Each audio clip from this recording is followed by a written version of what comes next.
Tell me one good reason why I should try continuing to fight it. Hey guys, welcome back to the channel. So these are the Xiaomi Haylou GT1s. Hindi ako sure kung Xiaomi branded talaga to. Pero yun, basically these are completely wireless earbuds. So these are like Apple AirPods. So meron din siyang case at pinagkaiba nito doon, hindi ka magmumukhang tanga dito. At least I think so. And binili ko to a few weeks ago no nag-flash sale sa Lazada for $839. $889 siya plus shipping fee. So original price talaga nito is 1K.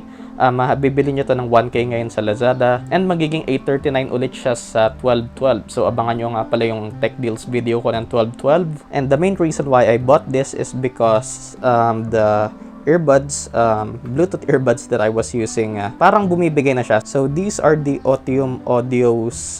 Di ako sure kung ano mismo yung model neto. Pero yan, parang hand-me-down lang kasi to. So ayun, madalas na siyang nagdi-disconnect when I'm listening to music or watching videos. So yun, actually ayoko talaga neto since na ang battery life niya is rated for 3 to 4 hours at a time. So bago mo siya kailangan i-charge sa case niya. And naisip ko na din, why not? Baka maganda to. So let's unbox this and give this a quick test.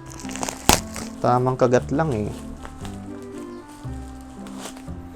Okay, so may kasama siyang pouch, lang branding, pero let's set that aside. So yeah, wala ata siyang Xiaomi na branding. So Haylou GT1, tatawagin ko na siguro siyang GT1s, may QR code, specs niya. So again, charging time, so siguro hanggang full bat yan, medyo matagal. 2 hours siguro sa case or baka yung case yan, I'm not sure. Call time 3.5 hours. Okay, so ito pala yung case. So 2 hours din yung charging time ng case, which kind of sucks kasi I was hoping na mas mabilis yung charging time ng earbuds mismo, pero we'll see. And sa right side ng box we have a Bluetooth 5.0, I would assume, charging case, true wireless design. So again, wala siyang cable, and smart touch control, so that's very cool. So hopefully this the box just slides out, and yeah. So here we have, okay, so there's the case. So it has nice focus. So yan guys, isang bagay pala na na-overlook ko is micro USB pala ito. Akala ko USB Type-C, pero yan, magaling. Pero yan, let's see the Haylou. And at the bottom, we have a few printed sheets there, and it's flat, so yeah, micro USB. So yeah. Pero yung bago natin i-check out to, let's see what else is in the box. So, and I would guess an instruction manual. Hindi ko syempre babasahin yan. And so we have a charging cable.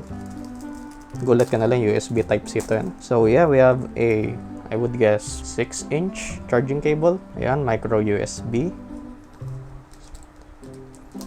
And here, so we have a few extra tips. So yeah, let's set that aside and focus on the Haylou GT1. So hindi ko na ito tatawagin Xiaomi since na wala siyang branding na Xiaomi, and ayun.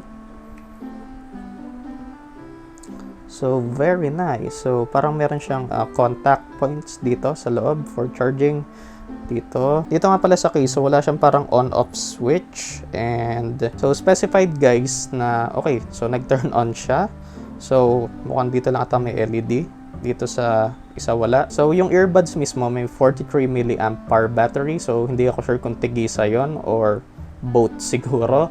Tapos yung case, we have a 310 mAh battery inside. And by the way, these are IPX5. So good naman siya kung gagamitin nyo siya sa shower or in the rain, pero not to go swimming. Just want to make that clear. So it seems once you take it out of the case, it will turn on automatically. So let's try and pair this with my phone. So yeah, there we have Haylou GT1s. Okay, so we are now connected with 100%. Yeah, mukhang paired na tayo. So we have Spotify open on my phone, and di ako actually sure sa touch gestures or controls na ito, so baka tignan ko sandali manual. Pero yan, let's try and play something.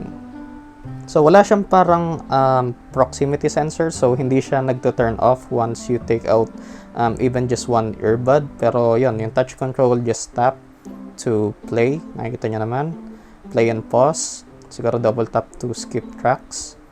Di pala. Wait lang guys. A few minutes later. And we're back. O nga pala guys, dun sa earbuds mismo wala nakalagay na left and right.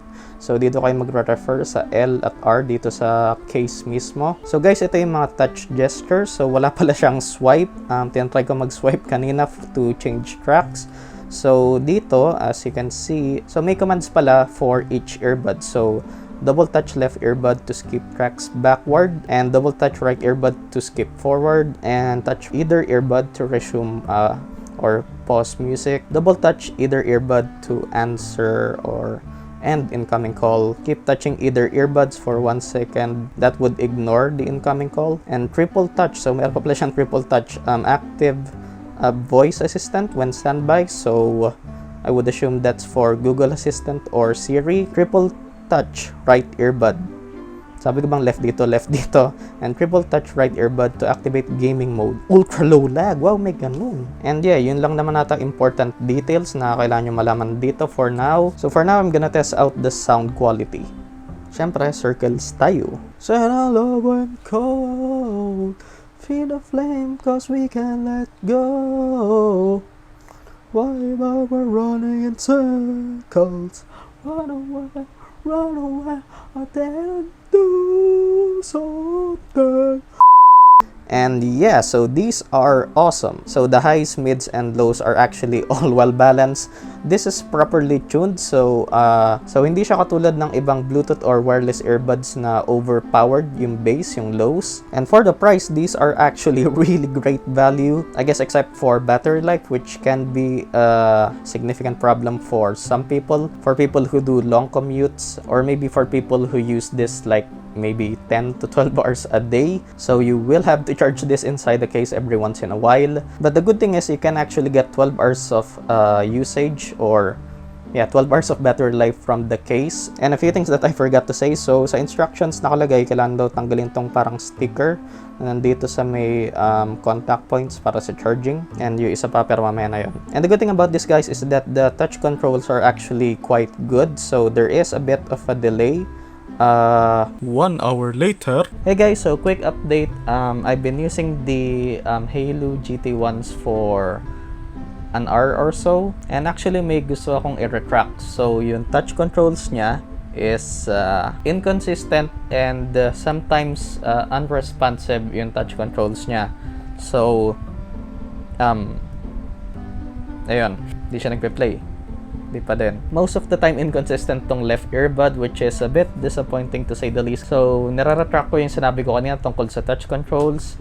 May tinry ako dito sa manual which says, so parang ifa-factory reset mo siya, yung earbuds. But tinry ko na yon, still the same. Ayun, so medyo disappointing yun kasi, so kung ganun lang din mangyayari, edi gamitin mo na lang yung phone mo to control pretty much everything. So yeah, disappointed ako sa touch controls neto after using it for a while.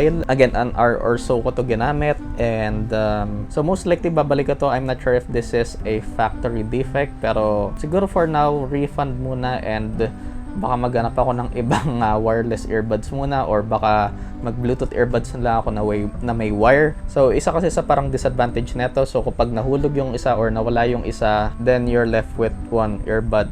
So yun. Pero yun, again, sound quality is great for the price. So siguro sa angle din, ewan ko, tinatry ko talagang i-center dito yung touch ko every time.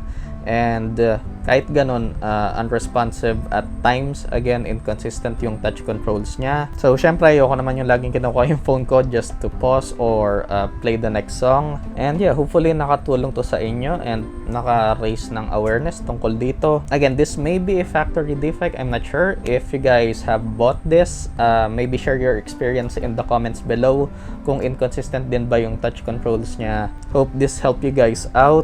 And again, abangan nyo yung 12/12 Lazada Tech Deals video ko. Of course, leave a like if you did, dislike if you feel like you have to. Consider subscribing and turn on notifications to be updated on my latest videos. And I guess if you guys have any questions, just leave it in the comments and I'll do my best to answer them. Of course, as always, bookmark and use my Lazada affiliate link if you're buying at Lazada. Donate to my PayPal to support the channel. Like my Facebook page and follow me on Twitter for other updates and announcements. So, ewan ko kung mararecommend ko na to ngayon kasi kanina, ewan ko kung ika-cut off ko yung part na yon, pero hindi ko na to siguro recommend ngayon. well, based on my experience. So, ayun. Pero nonetheless, I'll leave the link in the description if you guys want to buy this. And yeah, thanks for watching and I'll see you guys in the next one. Peace.